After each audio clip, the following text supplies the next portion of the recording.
Hello, good morning. Welcome sa ating second day of Bible Reading Challenge ngayong 2026. And ngayong araw, ang babasahin natin ay may kita sa Genesis 4 to 7. So, bali, apat na chapter. So, bago tayo mag-start ay mag-pray muna tayo. Father God, salamat sa araw na ito. Salamat sa buhay at kalakasan na meron kami. At sa panibagong araw, Panginoon, na makakabasa kami ng iyong banal na salita. Nahayaan namin, Lord, na iyong banal na presensya ang siyang manguna at magturo sa amin, Panginoon, upang maunawaan namin, Lord, at makita namin, Lord, ang hiwaga, Panginoon, at mga bagay na nais mong ituro sa amin ngayon sa iyong mga salita. Salamat, Lord, in Jesus' name, Amen. So, kagaya ng nakaraan ay, salitan tayo sa pagbasa. So, ako magbasa 1 and 2 ay ikaw tapos, so on. So, sabi dito sa Genesis 4, chapter 1, si Cain at si Abel. Sinipingan ni Adan ang kanyang asawa at ito'y dalang tao. Nang isilang ang kanyang panganay na lalaki ay sinabi ni Eva, "Nagkaroon ako ng anak na lalaki sa tulong ni Yahweh, kaya Cain ang ipinangalan niya rito."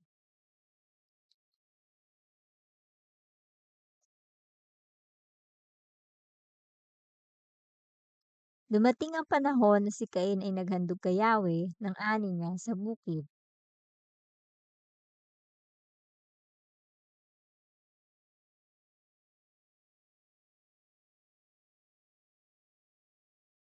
Ngunit hindi niya kinalugdan si Cain at ang handog nito. Dahil dito, hindi mailarawan ang mukha ni Cain sa tindi ng galit. Kung mabuti ang ginawa mo, dapat kang magsaya. Kung masama naman, ang kasalanay tulad ng mabangis na hayop na langing nag-aabang upang lapain ka.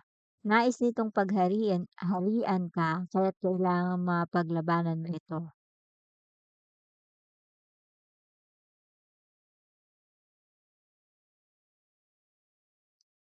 Tinanong ni Yahweh si Cain, "Nasaan ang kapatid mong si Abel?" Sumagot siya, "Hindi ko alam." "Bakit? Ako ba'y tagapag-alaga ng aking kapatid?"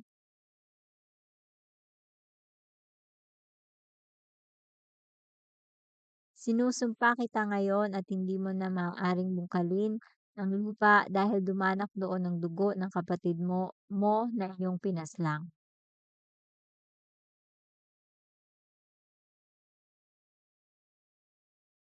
"Napakabigat namang parusa ito," sabi ni Cain kay Yahweh.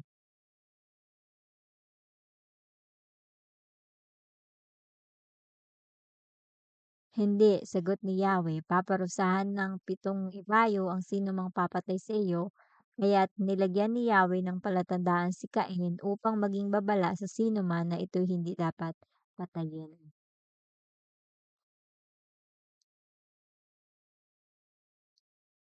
Ang angkan ni Cain. Sinipingan ni Cain ang kanyang asawa, nagdalang tao ito at nanganak ng isang lalaki na pinangalanang Enok. Pagkatapos, nagtayo si Cain ng isang lungsod at ito'y tinawag na Enok bilang alaala sa kanyang anak.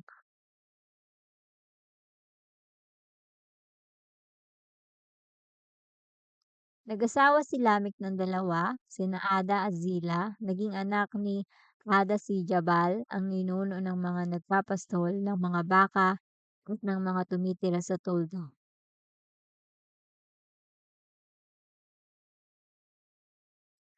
Naging anak naman ni Zila si Tubal-Cain na ninuno ng lahat ng panday ng mga kagamitang tanso at bakal.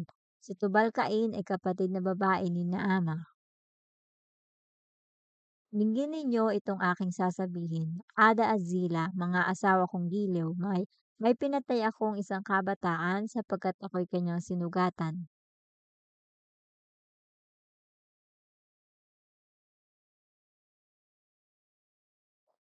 Muling sinipingan ni Adan ang kanyang asawa at ito'y nanganak ng isa pang lalaki. Sinabi ng ina, "Binigyan ako ng Diyos ng kapalit ni Abel na pinatay ni Cain," at ito'y tinawag niyang Set.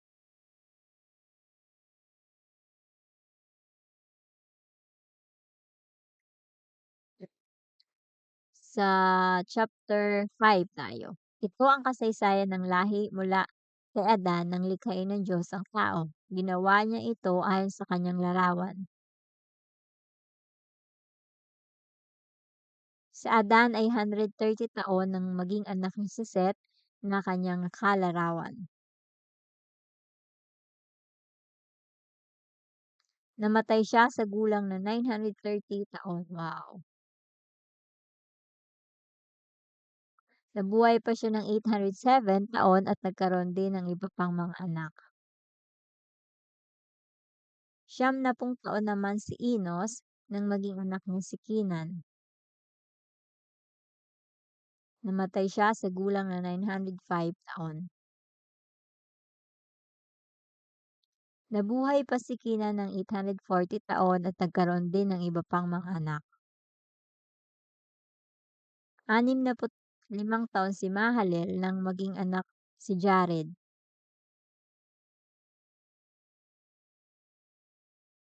Si Jared ay 162 nang maging anak niya si Enoch. Namatay siya sa gulang na 962 taon. Itong Matusalem, siya yung pinakamatandang nabuhay sa mundo.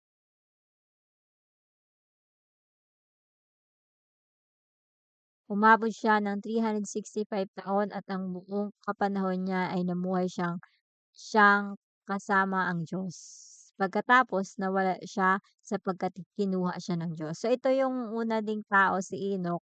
Siya yung unang tao na hindi namatay. So pumunta siya sa langit, dinala siya dun ng Diyos, sinunod siya ng mga anghel. Nabuhay pa si Metusalem ng 782 taon at namatay at nagkaroon pa ng iba pang mga anak. So si Metusalem, siya yung pinakamatanda na nabuhay na nakasulat sa Bible ang pangalan, 969.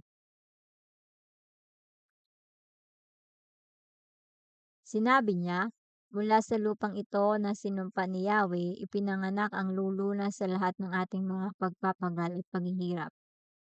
Kaya't Noe ang pinangalan niya sa kanyang anak.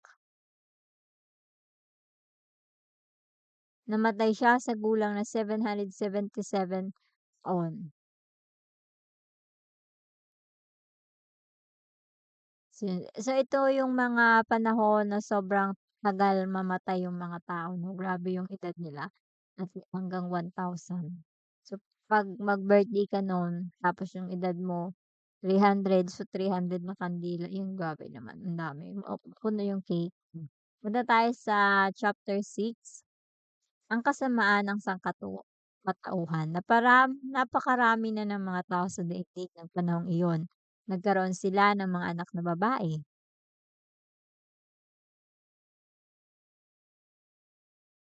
So ito yung makita ng anak ng Diyos, ito yung ibig sabihin nito ay mga anghel, itong mga anghel o mga nilalang mula sa langit ang ibig sabihin ng mga anak ng Diyos, mga nilalang mula sa langit. Makita ng mga anghel na magaganda yung mga babae.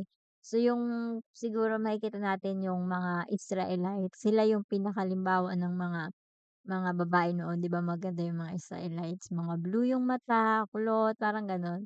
So ito yung time na nag-asawa yung mga yung mga anghel ng mga tao. Ito mabasa natin.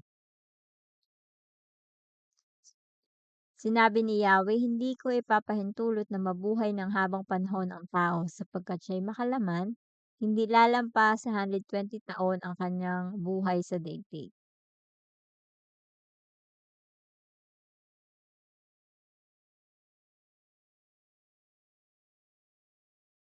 So, kung makikita natin, ito yung, mga naging anak ng mga anghel at ng mga tao, yung mga higante. Kaya nagkaroon ng higante as in mababasa natin siguro ang pinakasikat na higante sa Bible ay si Goliath. So, sobrang taas niya at yun yung mga anak ng mga anghel sa mga tao na babae. Nakita ni Yahweh na laganap na ang kasamaan ng tao sa daigdig at puro kasamaan na lamang ang palaging nasa isip nito. Sinabi niya, Lilipulin ko ang lahat ng taong aking nilalang. Lilipulin ko rin ang lahat ng hayop at mga ibon. Ikinalulungkot kong nilalang ko pa ang mga ito. Si Noe. Ito ang kasaysayan ni Noe. Matuwid at mabuting tao si Noe noong kanyang kapanahunan. Namuhay siya ayon sa kalooban ng Diyos. So dito din ata tayo nagmula. Siyempre dito tayo talaga nagmula. Alam ko kay Ham siguro tayo, yung mga Pilipino. Maliban kay Noe, masasama ang lahat ng tao sa paningin ng Diyos at laganap ang karahasan sa lahat ng dako.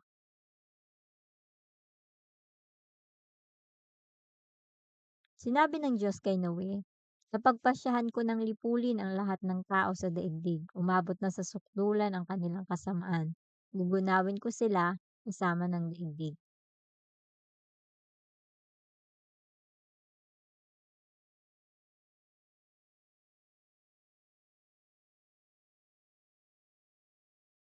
Ang barkong gagawin mo ay 135 metro ang haba, 22 metro ang luwang at 13.5 metro ang taas.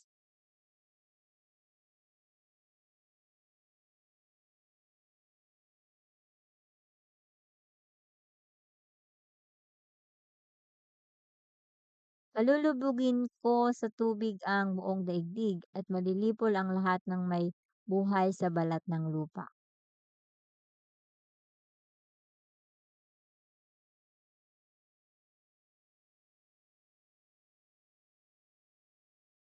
Magsakay ka ng isang lalaki at isang babae ng bawat uri ng hayop at ibon upang magpatuloy ang lahi nila.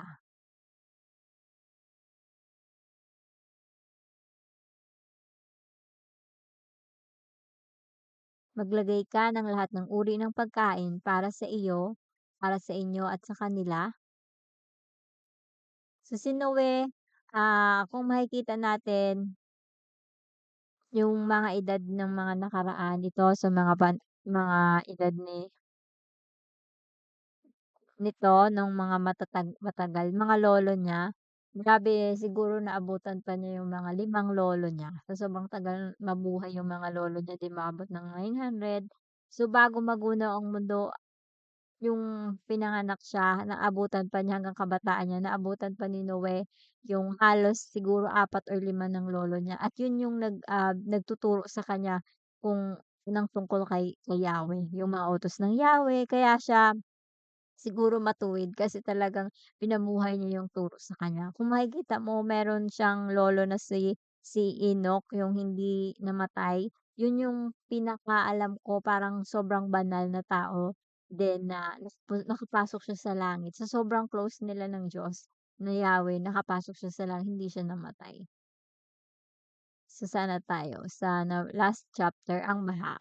Sinabi ni Yahweh kay Noe, pumasok kayong mag-anak sa barko, sa lahat ng tao'y ikaw lamang ang nakita kong namumuhay ng matuwid.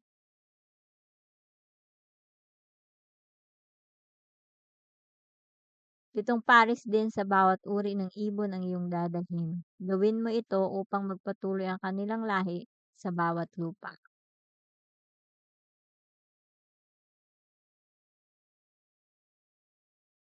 At ginawa nga ni Noe ang bawat inuutos ni Yahweh.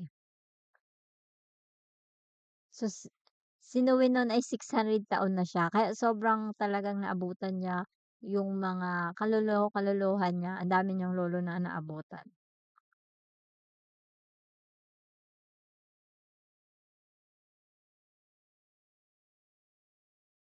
Pumasok nga siya sa malaking barko kasama ang kanyang asawa, mga anak at mga manugang upang maligtas sa baha.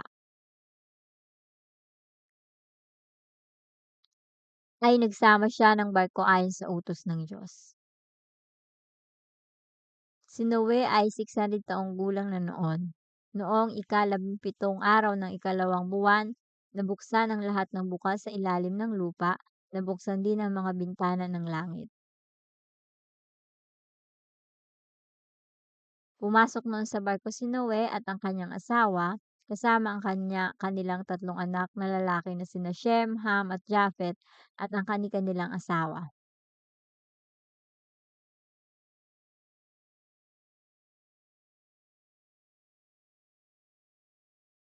Ayon sa utos ng Diyos, pagkatapos isinara ni Noe ang pinto ng barko.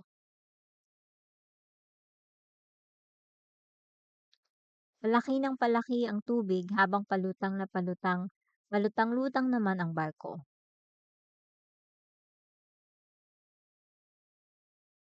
At tumaas pa ng halos 7 metro sa taluktok ng mga bundok.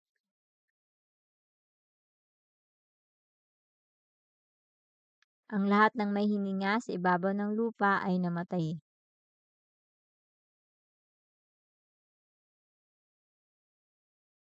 Nagsimulang bumaba ang tubig pagkatapos ng 150 araw.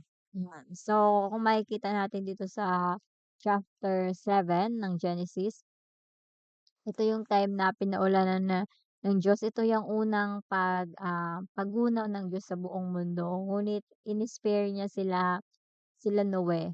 So, sa pamamagitan ng tubig. So, mabasa natin doon 40 days na umulan. 40 days na umulan at 40 days and night. So, simula umaga, gabi ng 40 days ay hindi siya tumigil yung ulan. Kung dito nga sa atin 'pag umulan lang siguro ng mga 2 days na walang tigil sobrang baha. So, lalo na siguro yung 40 days 'no. At gabi naman yung 50 days, nagsimulang bumaba ang tubig. So, after 50 days pa bago 150 days ba bago bumaba yung tubig. So, kung makikita natin dito, meron akong account siguro sa Bible din na nabasa na si Noe hindi lang siya yung inutusan ng Diyos na mag-impake ka, gumawa ka ng barko at sumakay doon. Si Noe meron din siyang puso sa mga tao, nag-share siya ng gospel. Sinabi niya sa lahat ng mga tao na darating or magugunaw na yung mundo for 120 days. 120 days siya na nag-share sa mga tao, sa mga kapitbahay niya, pero walang naniwala sa kanya. Kasi yung time nila sobrang sama talaga ng mga tao na hindi na tumatawag sa Diyos. As in, karumal-dumal na yung ginagawa nilang kasamaan. Kaya talagang doon na nusukdulan ang Diyos na kahit sobrang habag ng Diyos sa mga tao, nagkaroon siya ng desisyon na lipulin yung mga tao. Pero si Noe talaga, nandoon din yung puso niya. Binigyan niya ng pagkakataon yung mga tao, 120 days. Kung makikita mo, yung history, itong mga nakasulat sa Bible, totoo lahat nitong nangyari. Kung makikita mo, puwede mong i-research sa Google na meron talagang mga, evidence kung saan napunta yung ano, yung barko, kung saan siya nagbaba after or kung saan na yung barko. Ang alam ko, ah si Noe naggawa siya ng barko sa pinakamataas na tuktok or sa pinakamataas na bundok, sa tuktok ng pinakamataas na bundok. Kaya yung time na ginagawa niya yun, sobra din yung criticize ng mga tao, sobra siyang pinagtatawanan. Kasi imagine mo sa pinakataas ng bundok tapos doon naglagay ng barko. So, parang napaka-imposible na kahit bumaha ng gaano-kanong baha, hindi maabot yun kasi nasa taas ng bundok. Pero hindi nila alam na sobra-sobra pala yung baha na mangyayari. At, nandun pa din yung puso talaga ni Noe na mag-share ng gospel kaya lang, wala talagang, naniwala sa kanya. Kaya iyon, sobrang dami ko ding natutunan yung binabasa ko 'to at yun nga yung mga, dito natin mababasa yung mga yung mga higante, kung bakit nagkaroon ng mga higante, 'di ba, mga anak sila ng mga angel. Kung makikita natin yung mga angel, parang hindi din talaga may mga angel din talaga na nagkaroon ng kasalanan 'no, kahit mga angel din 'no, parang minsan naisip natin, paano kaya kung hindi na lang tayo nilikha or paano na lang sana kung hindi na lang tayo nilikha maging angel na lang tayo. Hindi din pala tayo exempted na kahit angel na tayo hindi magkasala 'no, kasi may mga angel din talaga na nagkasala. Kagaya ni Satanas, siya yung pinaka parang kanang kamay ng Diyos.